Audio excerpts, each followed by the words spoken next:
오늘은 결전의 장으로라는 제목으로 말씀을 나누도록 하겠습니다. 결전의 장은 예루살렘입니다. 저희가 복음을 영접한 사람에게 바로 이렇게 말씀 공부를 하는 성경 공부 책자가 있습니다. 인간과 하나님입니다. 이 책의 서문에는 이런 글이 있습니다. 인생은 흔히 열차를 타고 여행하는 것에 비유되기도 합니다. 이 문장이에요. 인생을 왜 열차에 비유했을까 보니까요. 출발역을 사람의 출생, 탄생으로 보고 종착역은 죽음으로 이렇게 비유합니다. 너무나 적절합니다. 우리는 종착역, 그 죽음이 너무 이른 사람에게 대해서 많이 안타까워하고 아쉬워합니다. 그러면서 우리 이런 마음을 가지죠. 하나님께서 너무 잔혹하신 것이 아닌가. 저 사람에게 왜 인생을 살 기회를 주시지 않는가. 이렇게 물음표를 던집니다. 꽃을 피우지도 못하고 하면서 이렇게 말을 우리가 흐립니다. 말을 이렇게 흐리는 경우는 왜 그러냐니까요. 짧은 생의 의미를 모르기 때문에 그래요. 아쉬운데 우리도 자신도 잘 모르니까 말을 흐려요. 확신이 없기 때문에 말을 흐립니다. 그러나 믿음의 눈으로 바라보면 분명 하나님의 놀라운 섭리가 있습니다. 하나님의 절대 주권은 조금의 오차도 없습니다.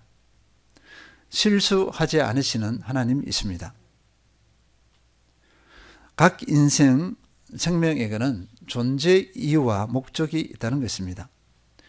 존재 이유와 목적을 실현했다면 그 인생은요, 살아온 연수, 얼마나 오래 살았느냐가 문제되지 않습니다. 그 자체로 의미와 가치가 있습니다. 다시 확인하면요, 문제는 오래 살아가고 있느냐, 얼마나 오래 살았느냐가 있으나 존재 목적대로 살지 못했다면 그 삶은 성공한 인생이라 볼 수 없습니다. 성공한 인생은요, 그 존재 이유와 목적대로 살아간 것입니다. 연수가 중요한 것이 아닙니다. 예수님의 생애를 보면 분명히 알 수 있습니다. 우리는 예수님께서 이루신 일들을 아무 생각 없이 이렇게 성경에 이렇게 확인해 보면 예수님의 나이가 많은 것 같은 느낌이 들 거예요. 오래 사시면서 그 많은 것을 이루셨겠지 이렇게 할 수 있습니다. 원래 그 나이나 이런 걸 생각 안 하면 그냥 아무 생각 없이 한번 읽어보면요. 그러나 예수님의 생애는 고작 33년입니다. 그리고 공식적으로 활동한 것은요, 무명으로 이렇게 나사렛에서 목수로서 가족들을 섬기면서 30년을 살았습니다. 이렇게 무명으로 살다가 고작 활동하신 것은, 공적으로 활동하신 것은 3년이 불과합니다. 이 3년에 이 땅에 오신 목적을 다 이뤄내신 것이에요. 그래서 우리 인생을 함부로 이렇다 저렇다 판단할 수는 없습니다.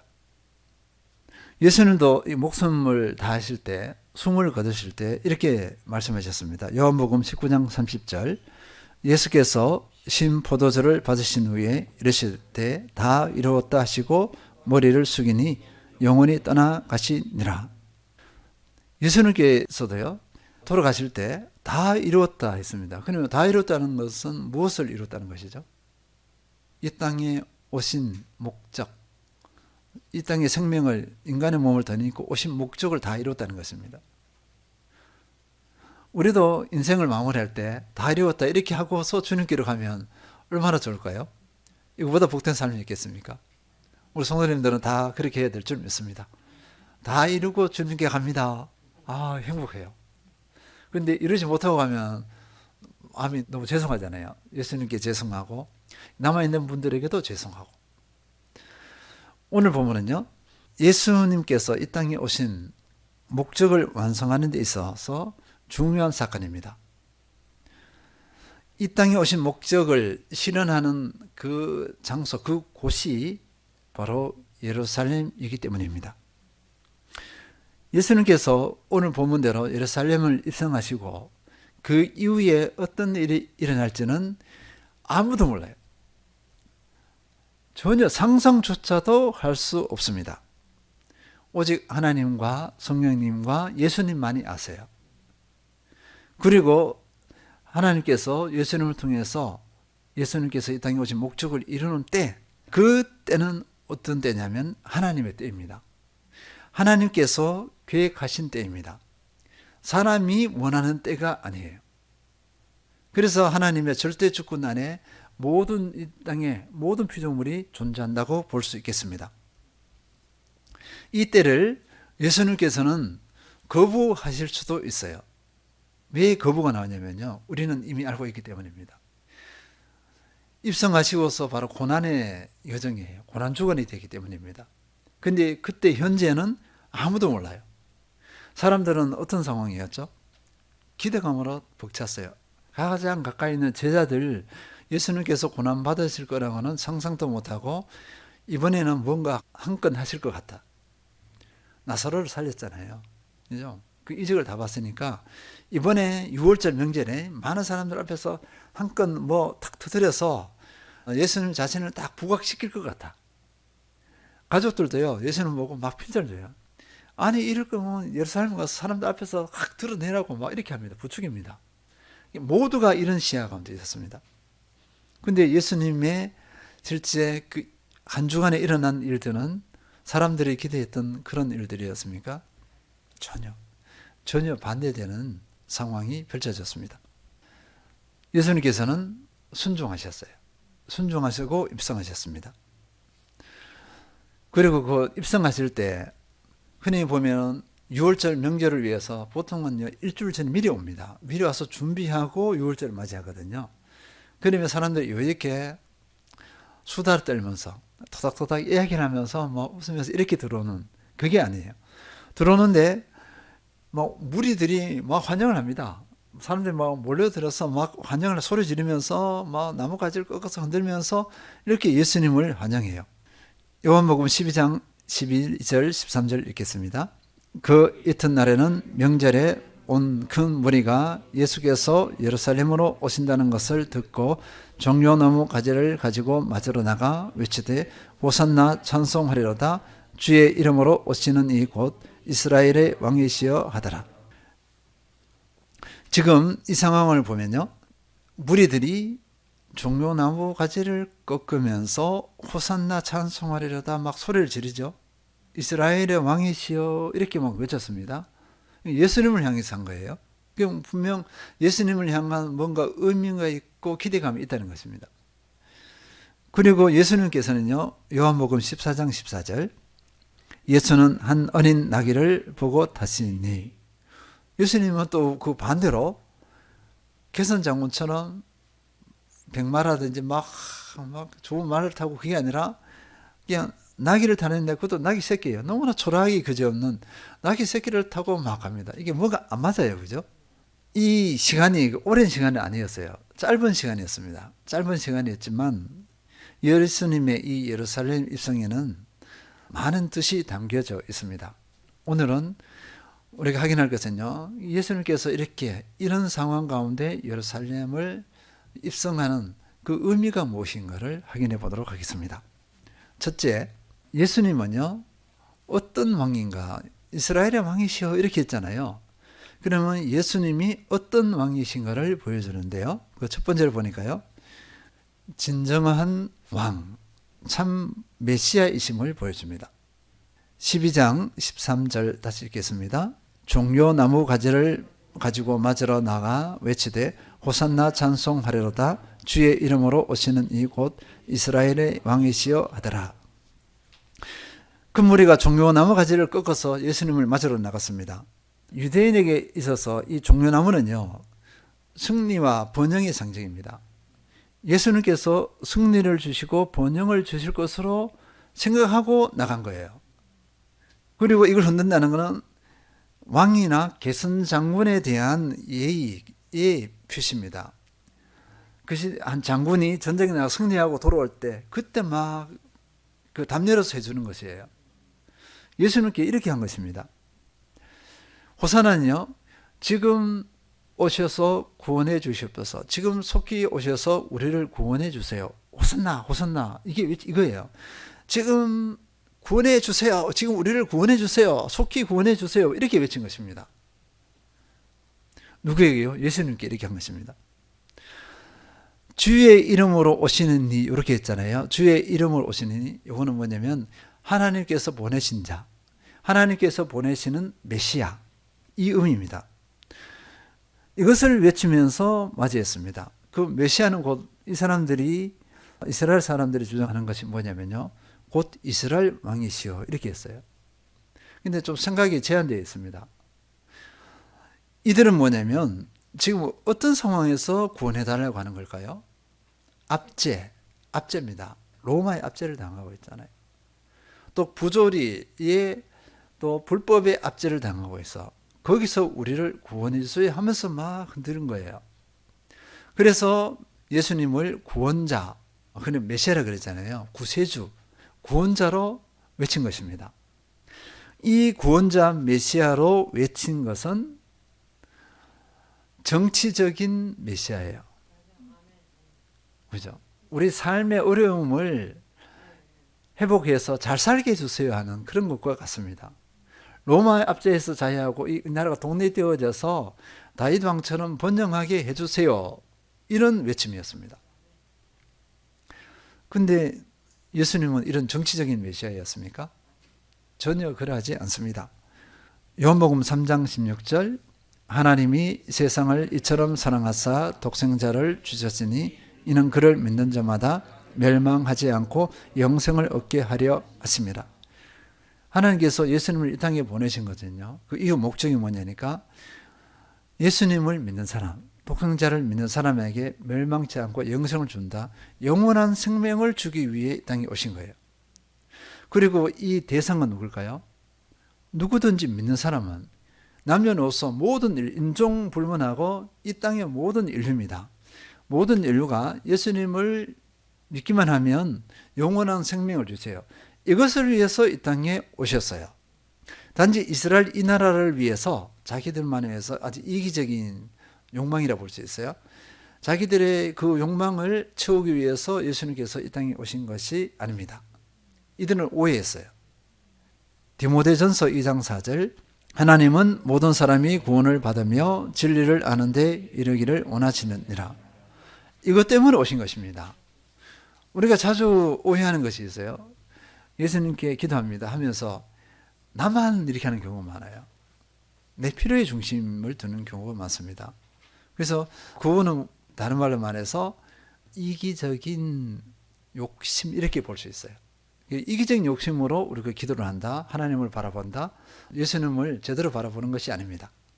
누가복음 5장 31절에서 32절 예수께서 대답하여 이르시되 건강한 자에게는 의사가 쓸데없고 병든 자에게라야 쓸데있나니 내가 의인을 부르러 온 것이 아니요 죄인을 불러 회개시키러 오노라. 이 시대에 너무나 그럴듯한 사람들, 지식이 있고 학력이 있고 재물이 있고 뭔가 떵떵거리며 당당하게 살아가는 사람들, 나는 죄가 없어 떳떳한 존재야, 의로운 사람이야, 이런 사람을 위해 온 것이 아니라 죄인을 불러 회개시키러 왔노라 이렇게 했습니다. 스스로 의인이라 하는 사람이 아니라 나는 죄인입니다 하는 사람들을 불러서 회개시키러, 이런 사람들을 구원하러 왔다 이렇게 말씀하고 있습니다. 그러니까 예수님께서 어떤 메시아인지 우리에게 분명히 보여주고 있습니다. 이분이 참 메시아입니다. 진정한 왕이십니다. 예수님은 정치적인 메시아가 아니라 어떤 메시아죠? 영적인 메시아 있습니다. 실제로는요, 하나님께서는 절대 주권을 가지고 계시기 때문에 정치 부분도 다 관여하세요. 온 우주를 경영하시는 분이십니다. 세계를 경영하시는 분이신데 우리는 그 외적인 물질적인 세계로 바라보면, 눈에 보이는 세계로 바라보면 예수님의 실제를 못 보는 거예요. 그게 부분밖에 못 봅니다. 그래서 우리는 예수님에 대해서 영적인 부분을 먼저 충족시키고 나서 그 외의 세계를 한번 바라봐야 됩니다. 그러면은 밝게 보여요. 우리 한국 사회가 혼탁합니다. 이단이 많고 기독교에서도 막 이상한 주장을 하는 사람들이 많아요. 근데 예수님과의 영적인 바른 관계를 가지고서 딱 바라보면은 내가 이것을 어떻게 바라봐야 되는 건가가 답이 나와요. 내가 어떤 태도를 취해야 되는가가 답이 납니다. 근데 이 영적인 접근을 하지 않으면 답을 얻지 못해요. 세상에 휩쓸려 버립니다. 그리고 우리가 알아야 될 것은요, 이 큰 무리들이 예수님을 우리말로 격하게 환영했잖아요. 열렬히 환영했습니다. 이유가 있습니다. 오늘 찬양 3절 부르니까 조금 3절이 이거 이 의미가 아닌데 하는 것도 있어요. 알아야 될 것은요, 격하게 환영한 것은 마태, 마가, 누가 공강복음보다는 요한복음에서 분명히 보여주고 있습니다. 요한복음 12장 17절에서 18절, 나사로를 무덤에서 불러내어 죽은 자 가운데서 살리실 때 함께 있던 무리가 증언한지라. 이에 무리가 예수를 맞으면 그 이 표적 행하심을 들었음이라라. 이 무리가 왜 모였을까요? 무리가 따르는 제자들이라 하는 데도 있고, 이거는 또 관점에 따라 다릅니다. 다른데 여기는 이 사람들은요, 6월절 명절을 지키기 위해서 모여든 사람들, 요한복음에서는 이렇게 말하고 있습니다. 이 사람들이 왜 예수님을 환영했느냐? 나사로가 죽었다 살아났잖아요. 그것을 지켜본 사람들이 있어서 그 사람들이 이들에게, 이 모여든 사람들에게 이야기를 해서, 그러니까 이 사람들이 정말이야? 그럼 이분이 메시아 맞네? 이런 식으로 한 거예요. 그러니까 몰려든 거예요. 예수님을 진정한 메시아, 영적인 메시아로 온 인류를 구원하기 위한 구원자로 본 것이 아니고, 그 정도의 능력이면 이 로마의 압제에서 우리를 구원해 줄 수 있겠네, 이런 생각을 가지고 예수님을 맞이한 것입니다. 우리도 한번 봐야 되겠어요? 우리가 예수님을 어떤 이유와 목적으로 따르는 건가 돌아볼 필요가 있습니다. 그러면서 방금 이 사람들이 이후에 어떤 반응을 했느냐. 이 사람들이요, 예수님께서 붙잡혔을 때 이거 별거 아니네. 그럼 이들이 뭐냐면 어떻게 했을까요? 예수님을 십자가에 못 박으라고 소리를 질렀습니다. 예수님의 적대자가 되었습니다. 우리 신앙을 돌아봅니다. 나는 예수님을 어떤 메시아로 바라보는가? 정치적이냐 아니면 기복적이냐? 정치보다는 기복 성향이 많을 거예요. 우리가 정치나 기복적으로 바라보면 여기 있는 군중들과 다를 바 없습니다. 종교인들이죠. 정치나 기복은요, 그 필요가 채워지지 않으면 언제든지 예수님을 배반할 수 있습니다. 예수님을 버릴 수가 있습니다. 참 신앙이 아닙니다. 그런데 예수님을 참 메시아로 받아들이면요, 믿으면 어떻게 될까요? 내 삶의 형편과는 상관없어요. 내가 쫄쫄 굶어 죽어 너무나 형편없이 살아가, 그것이 문제되지 않습니다. 예수님 그 가운데서 어떻게 하죠? 이미 성경의 말씀대로 예수님을 인하여서 기뻐하고 즐거워해요. 힘이 납니다. 어떤 목사님의 간증이 있는데요, 우리 우흥래 장로님께로 말씀드렸는데, 한 성도가 교회에 왔습니다. 개척교회에 왔는데 이분이 어떤 분이었냐니까 나중에 이제 알게 됐죠. 목사님이 신방을 가야 되잖아요.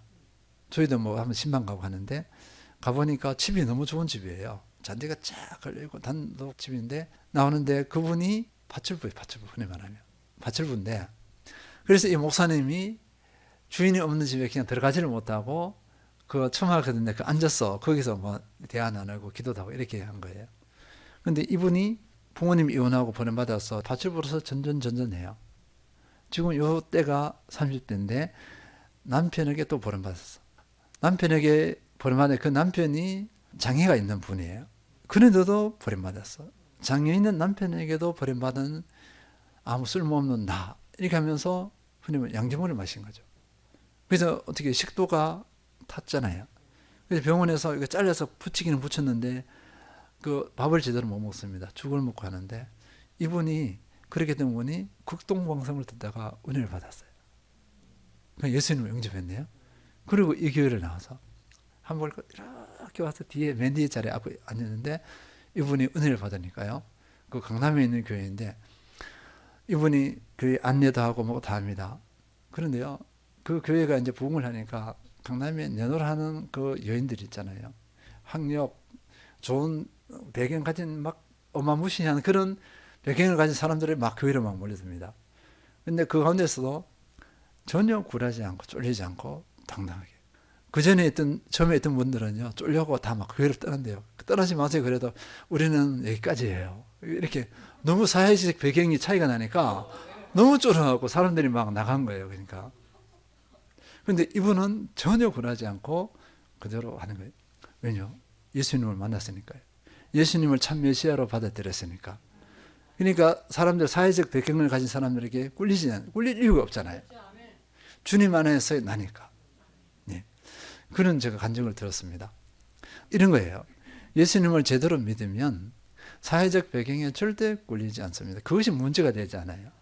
그리스도 안에서의 나, 이것이 나의 실제 정체성입니다. 이 정체성에 붙잡혀서 당당하고 겸손하고 담대한 믿음의 삶을 살아가요.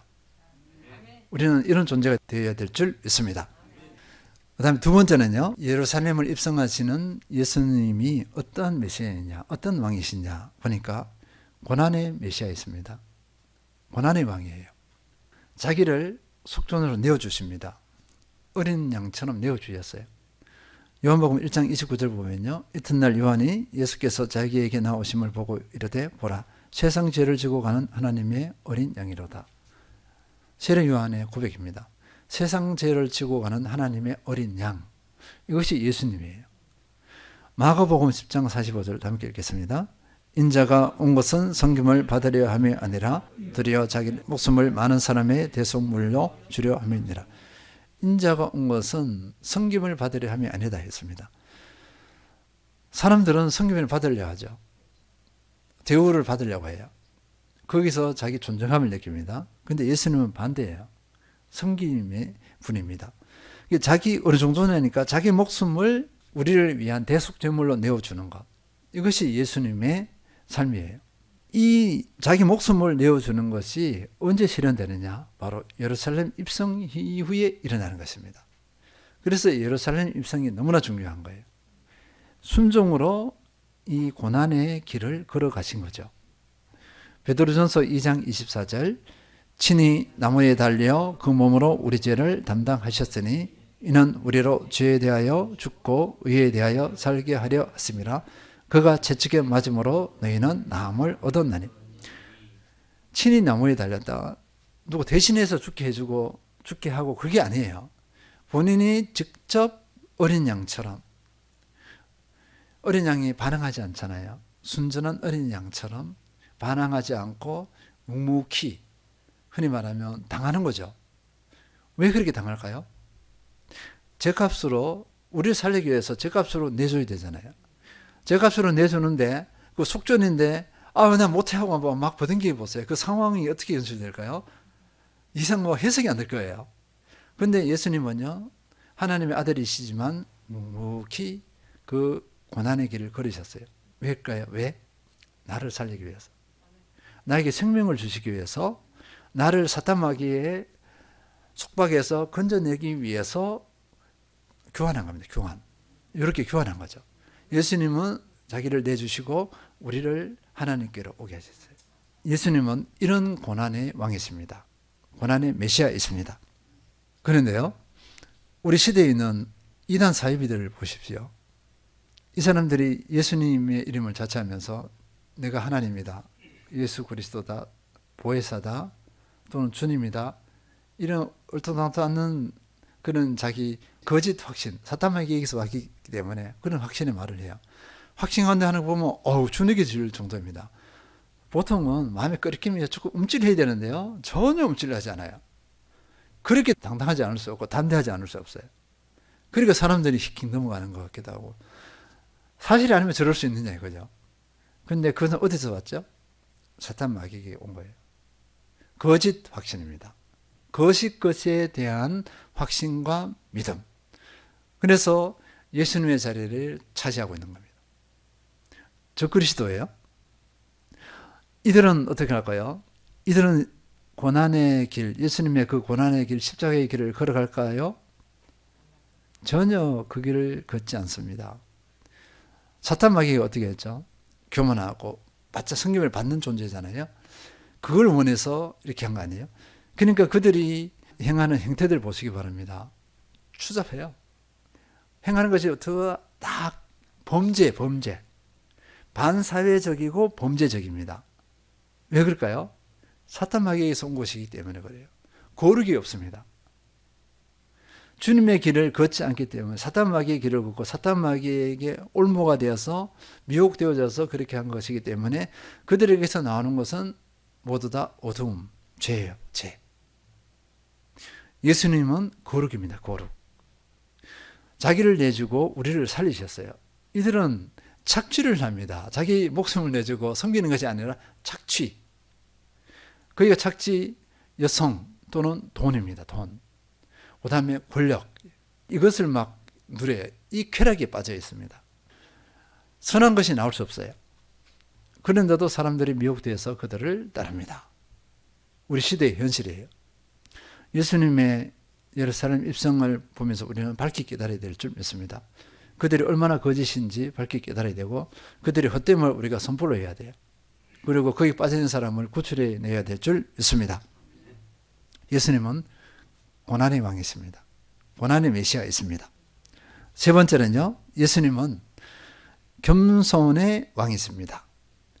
겸손의 메시아 있습니다. 요한복음 12장 14절에서 15절, 예수는 한 어린 나귀를 보고 타시니 이는 기록된 바 시온 따라 두려워하지 말라 보라 너희 왕이 나귀 새끼를 타고 오신다 함과 같더라. 이거는 스가랴 9장 9절 말씀인데요. 시온에 따라 크게 기뻐할지어다 예루살렘에 따라 즐거이 부를지어다 보라 내 왕이 내게 임하시나니 그는 공의로우시며 구원을 베푸시며 겸손하여서 나귀를 타시나니 나귀의 작은 곳 곧 나귀 새끼니라. 마태복음에서는 이것을 21장 4절에 보면 이는 선지자를 통하여 하신 말씀을 이루려 하심이라 이랬을 때 이렇게 했어요. 그러니까 스가랴 9장 9절 말씀을 이루시는 거죠. 제 아들은요, 예수님께서 나귀를 왜 타시는지 그 의미를 몰랐습니다. 언제 알았느냐니까 예수님께서 죽으시고 부활하신 이 이후에 깨달았어요. 그 당연히 고난의 의미도 몰랐죠. 그 예수님께 부활 이후에 알았습니다. 그래서 우리 다음 주에 지키는 부활절이 너무너무 중요합니다. 요한복음 12장 16절 읽겠습니다. 제 아들은 처음에 이 일을 깨닫지 못하였다가 예수께서 영광을 얻으신 후에야 이것이 예수께 대하여 기록된 것임과 사람들이 예수께 이같이 한 것임이 생각났더라. 빌립보서 2장 5절에서 8절입니다. 너희 안에 이 마음을 품어라. 곧 그리스도 예수의 마음이니 그는 근본 하나님의 본체시나 하나님과 동등됨을 취할 것으로 여기지 아니하시고 오히려 자기를 비워 종의 형체를 가지사 사람들과 같이 되셨고 사람의 모양으로 나타나사 자기를 낮추시고 죽기까지 복종하셨으니 곧 십자가에 죽으심이라. 예수님은 이런 분이십니다. 겸손, 우리가 겸손하지만 저도 이제 신앙의 연수가 이렇게 조금 늘어나고 나이가 이렇게 보니까 예전에는요 겸손 부분이 그냥 관념으로 막 왔어요. 겸손해야지 하는데 겸손이 쉽지 않습니다. 겸손의 의미를 그렇게 부각하지 않았어요. 제가 겸손에 대한 책을 안 읽어봤을까요? 많이 읽어봤어요. 겸손 맞아 하는데 그게 피부로 와닿지 않았어. 이제는 앞으로도 계속 그렇게 되겠지만 지금의 상황에서 이 겸손이라는 게 이거구나. 겸손이 왜 그렇게 강조해요? 첫째도 사람의 품성의 첫째도 겸손, 둘째도 겸손, 셋째도 겸손. 왜 그렇게 했는가가 그게 와요. 겸손은 하나님의 본질적인 속성 중에 하나입니다. 예수님께서 하나님의 본질적인 속성으로 겸손으로 이 땅에 오셨어요. 자, 구원을 완성하신, 복음을 완성하신 그 뿌리에 뭐가 있습니까? 예수님의 겸손이 있어요. 겸손하지 않으셨으면 복음을 완성하지 못해요. 우리를 구원하지 못하십니다. 예수님은 겸손해서 우리를 위해서 자기를 내주셨잖아요. 그래서 사탄 마귀는 어떻게 되죠? 교만입니다. 교만하여서 하나님을 대적해요. 예수님은 겸손하여서 복종하셔요. 죽기까지 복종하셨으니 이렇게 했지만 사탄 마귀는 하나님을 대적합니다. 교만하여서. 우리의 삶이요, 겸손을 넘어서지 못하면 무너져요. 흔히 말하면 괴물이 되어버립니다. 착해 보이고 선해 보이는 사람들이 있어요. 그렇게 저도 많이 들었습니다. 예전에 수줍어 보인다 그랬잖아요. 수줍음이 많고 했던 그 사람이 교만해지면 어떻게 되는지 아세요? 잔인해집니다. 폭력적이 되어져 버립니다. 악한 죄를 서슴지 않아요. 사람들을 막 저주해 버립니다. 저렇게 수줍이 많고 착했던 사람이 어떻게 저럴 수 있지? 사람이 어떻게 돌변될 수 있지? 변질될 수 있지? 근거는요, 교만입니다. 교만해져서 그렇게 된 것입니다. 그를 교만하게 한 것이 무엇인지 모르겠으나 사람이 이렇게 변질될 수 있습니다. 그래서 교만해지면 한 사람이 완전히 무너져 버려요. 딴 사람이 됩니다. 그리스도인으로서 교만에 실패했다는 것은 모든 믿음에 실패했다고 보면 됩니다. 왜냐하면 겸손은 하나님의 속성이에요. 예수님의 속성이에요. 겸손으로 복음을 완성하시고 우리를 구원하셨습니다. 그런데 우리가 교만하다는 것은 이 모든 것을 거부해 버리는 것이에요. 하나님과 반대로 갑니다. 믿음을 살펴봅니다. 믿음은 같은 믿음이 아니면 대립이 돼요. 예수님과 속성을 닮아가는 그 믿음이 되어야 예수님과 대립이 아니고 예수님과 하나가 돼서 가요. 그런데 교만은 예수님과 대립이잖아요. 내가 교만하게 되면 예수님과 대립합니다. 그래서 교만은 패망의 선봉이에요. 하나님께서 다른 거는 작은 자범죄나 이런 거는 그냥 너 그러지 마. 많은 채찍이나 한다면 이 교만에 대해서는 어떻게 한다고요? 몽둥이에 들고 후리친다는 거죠. 그렇게 위험하니까 그렇습니다. 그래서 우리를 교만하지 않기 위해서 갖가지 환경을 만드세요. 고난의 풀무에다 던져넣기도 하고 막 삶이 풀리지 않게 하기도 하고 갖가지 환경을 만들어요. 왜요? 겸손하게 만들려고. 겸손에 승리하면 신앙이 승리한 것입니다. 그래서 이 겸손에 목숨을 걸어도 돼요. 차라리 내가 겸손에 승리하기 위해서 실패를 선택해도 괜찮습니다. 그거는 영혼을 구하는 거예요. 근데 삶에 잘 풀리는데 겸손에 실패하면 인생을 다 잃어버린 것과 같습니다. 다시 한번 확인합니다.